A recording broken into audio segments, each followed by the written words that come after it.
So we are finally up. Sorry again for that, guys. Um, so today we're talking proteins.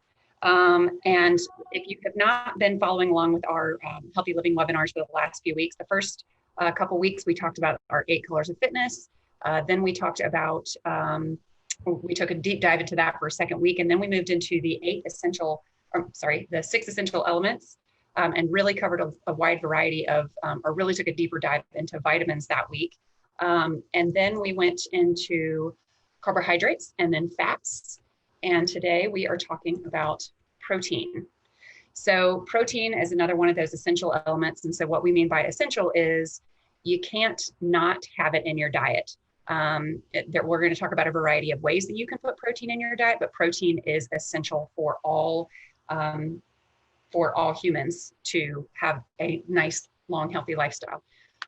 So it's our building block of our bones, our muscles, our cartilage, and our skin. So again, those are kind of big things. Skin kind of covers your entire body, so we kind of are going to need that and cannot live without it. So what are our benefits of proteins? Many of them we're kind of aware of. We know that we have a speedy recovery after exercise. It builds lean muscle and it reduces muscle loss, but it also curbs hunger. When we have a diet full of vegetables, which is great, they help you with the fiber to stay fuller longer. But protein really gives you that lasting effect so that your meal lasts longer. The quality of your protein matters. Sue and I had talked about this a couple of times over the last few weeks. And this is something that's really just kind of being brought to light over the last few years of not just the antibiotic and hormone-free meats that we are eating, but also the treatment of the animals that we would be consuming. So to the left, we have a photo of animals raised in captivity, and then the one on the right is what it looks like when you are consuming grass-fed animals. So their quality of life is better, but also whatever they ingest, you ingest. So it's the difference of them eating grass from the ground versus chemically produced or chemically engineered straw. And we will talk about, so right now I'm talking about the quality of the protein, but we'll talk about, protein comes in a variety of ways. So I'm talking about the quality of a meat product, and that's not just cows, it's our chickens. So we have cage raised chickens, and then we have free range. And there is a difference between cage free and free range. And this is something that I didn't know right off first day.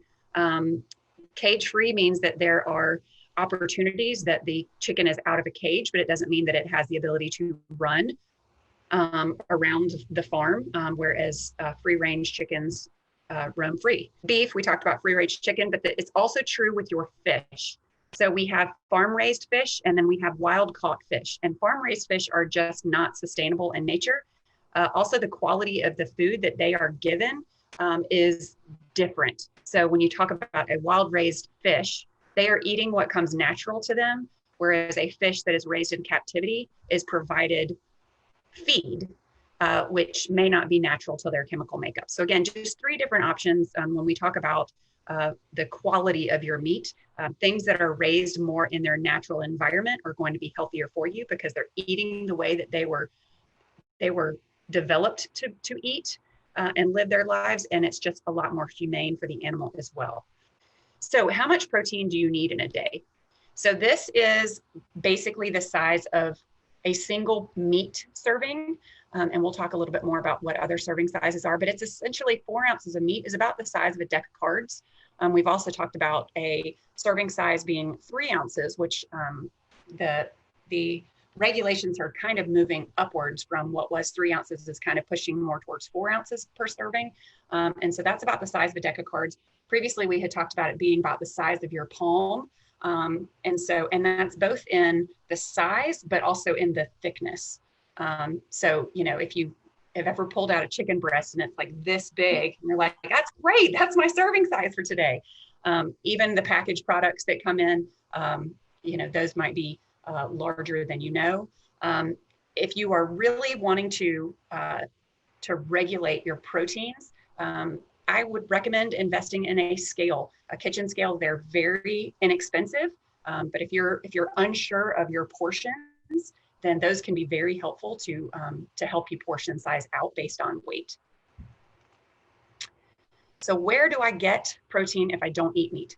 This is one of the things that most people don't necessarily know, is that there's protein in other areas besides your meat and meat products. So you see beef, spinach. We love spinach.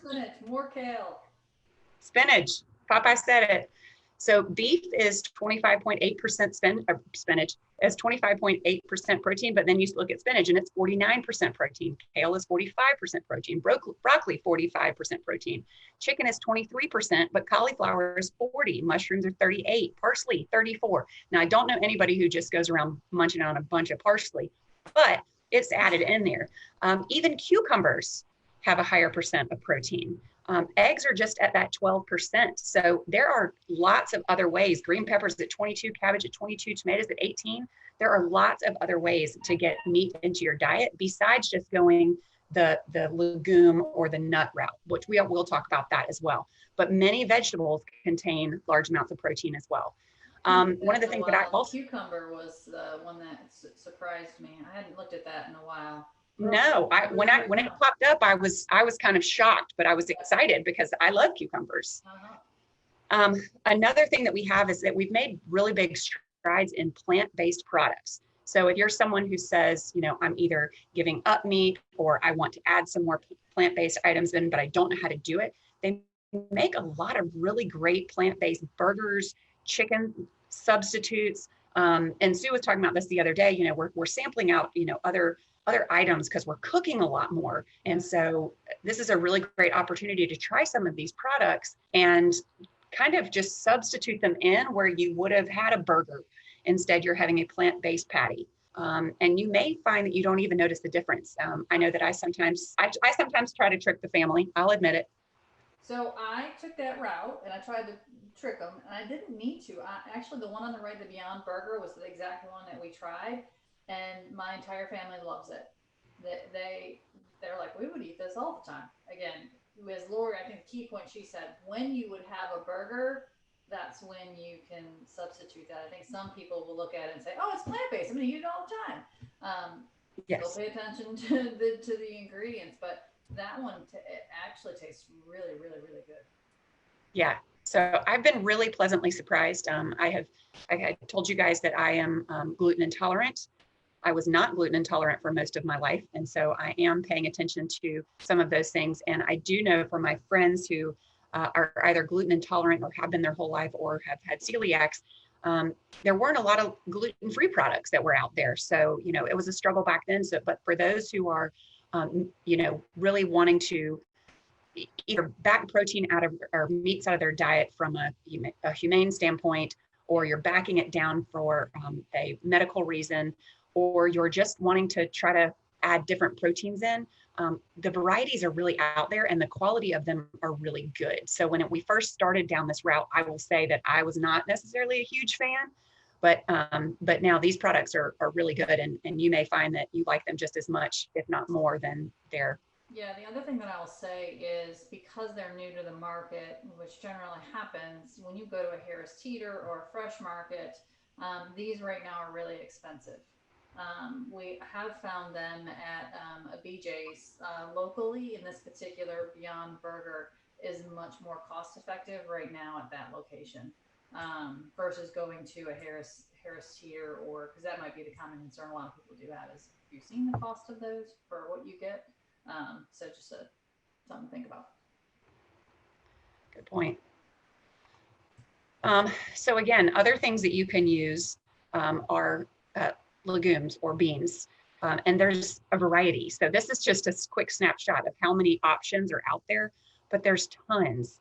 And again, they're great additions to a grain bowl or a salad. It doesn't just have to be in soups and stews. We're in hotter weather temperatures right now. I love to throw some nice cold cooked beans into my salad. They're a great addition. It gives you a nice meaty bite without having to add protein in there.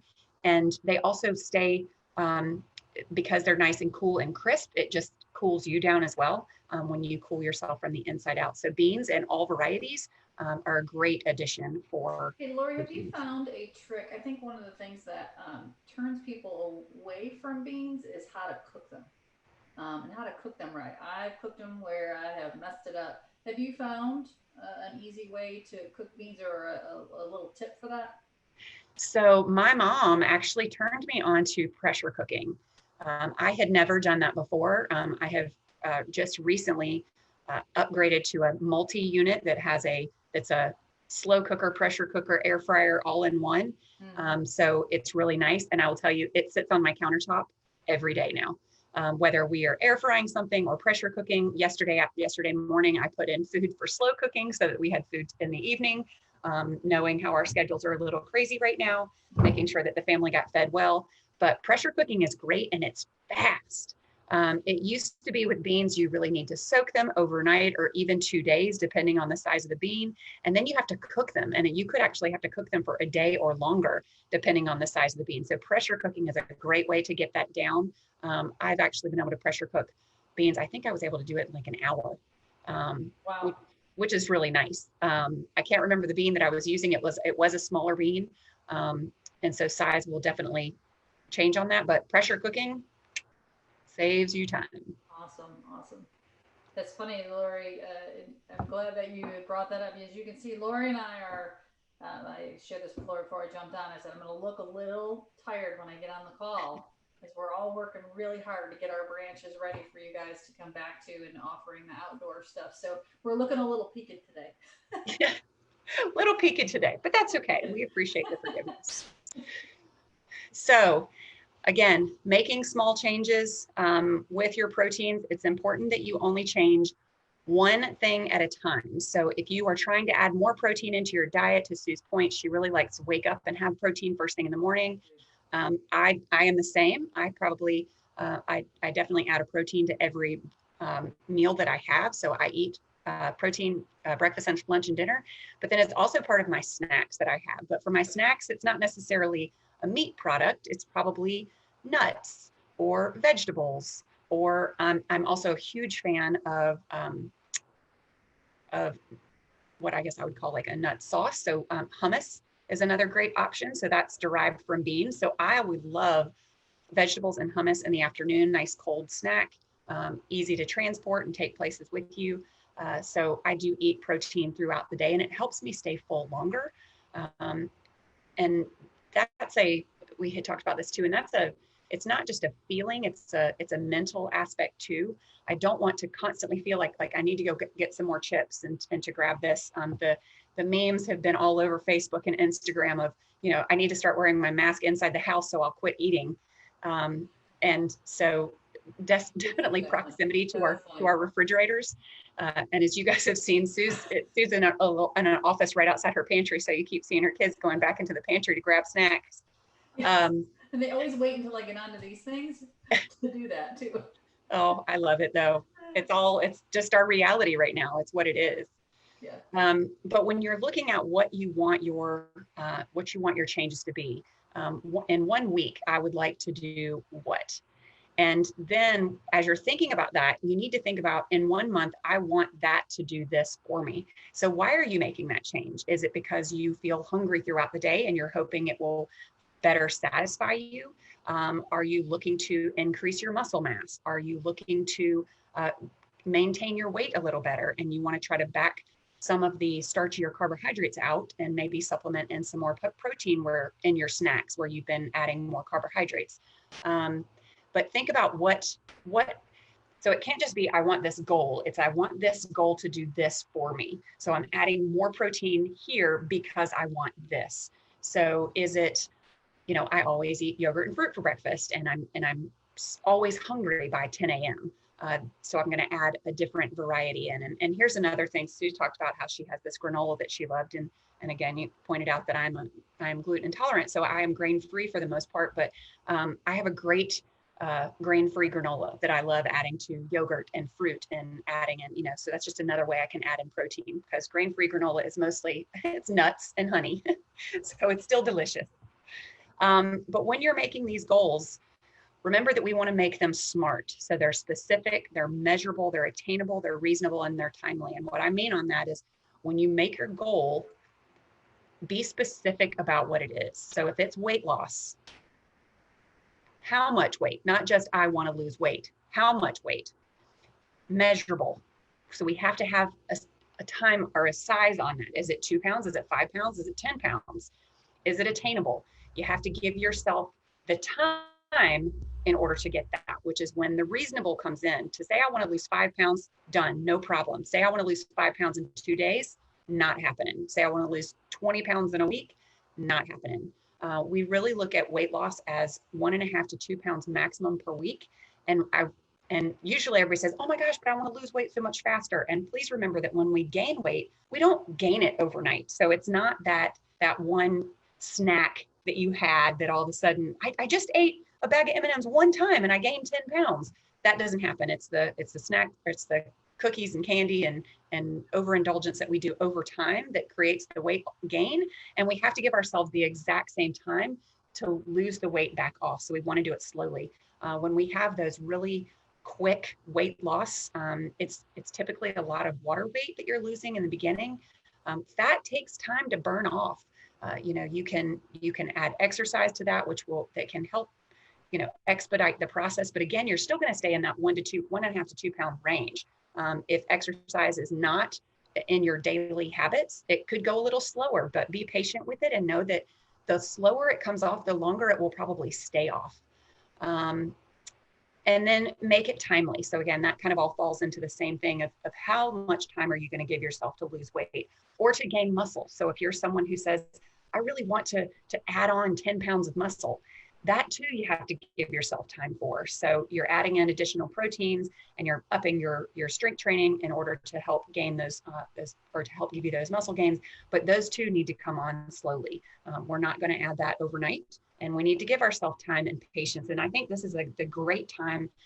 We at the Y, we use the phrase, please allow for patience and grace in things that we're doing, because with us opening our doors, everybody has asked, hey, add this, do add more. And we're just saying patience and grace. We're moving as quickly as we can and do that. And do that with yourself too. Give yourself patience and grace to say, I'm going to give myself time to get to those goals. And if I, for a normal phrase, fall off the wagon and I do cheat on my meal, or I don't stay with my goals the way that I was planned, it's okay. Give yourself some grace and say, it's all right. Just get back to it when you can.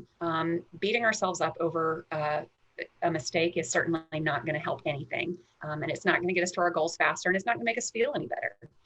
So make your short goals. The other thing that I would add in, Lori, is because it's easy for us, this week we're talking about protein, other weeks we were talking about fats, the week before that we were talking about carbohydrates. As we do this, we're learning a lot, and we're focusing on that particular nutrient.